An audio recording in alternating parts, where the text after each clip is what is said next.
بیٹھ جاتے ہیں. عقل مند افراد ہوتے ہیں جو ان ساری چیزوں کو، چھوٹے موٹے اختلافات کو، فروعی اختلافات کو بلاتے ہیں اور بلانے کے بعد یکجان ہو کر اس مشترکہ دشمن جو اس کا مقابلہ کرتے ہیں. جماعت اسلامی پاکستان کے قائد حافظ نعیم الرحمان صاحب نے پہلے دن سے دو ٹوک الفاظ کے اندر، باشگاف الفاظ کے اندر برادر اسلامی ملک ایران کے ساتھ نہ صرف کھڑا ہونے کا اعلان کیا، بلکہ ہر سطح پر جو لوگ ایران کے خلاف صف بندی کر رہے تھے ان کے خلاف حافظ نعیم الرحمان صاحب نے سخت لب و لہجہ اختیار کی.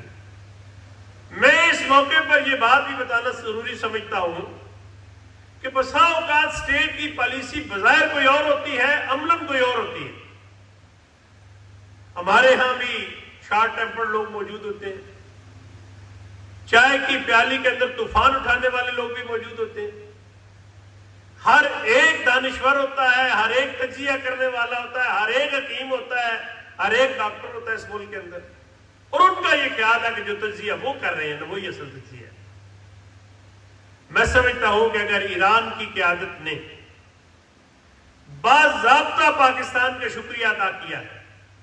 ایران کی پارلیمان نے پاکستان کا شکریہ ادا کیا ہے، ایران کے عوام نے پاکستان کا شکریہ ادا کیا ہے،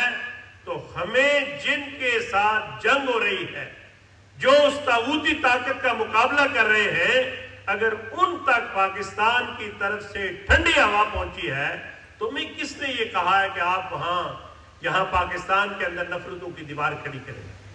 اس لیے میں یہ بات کہنا چاہتا ہوں، اس وقت جو فرد بھی تفریق کی بات کرے گا، چاہے وہ کوئی موحد کہلائے، چاہے کوئی راسخ العقیدہ مسلمان کہلائے، چاہے اپنا کوئی مسلک وہ بتائے، میں سمجھتا ہوں کہ اگر وہ اس موقع پر جب طاغوت مسلمانوں پہ چڑھ دوڑا ہے اور اس نے کسی ایک ملک کا بھی لحاظ نہیں کیا، سب سے زیادہ دعویٰ تو یہی ہوتا تھا کہ سعودی عرب والوں کے کنیکشن ان سے اچھے ہیں، تو اس نے جو عرب کے حکمران کے بارے میں زبان استعمال کی ہے، آپ اس کو قبول کرتے ہیں؟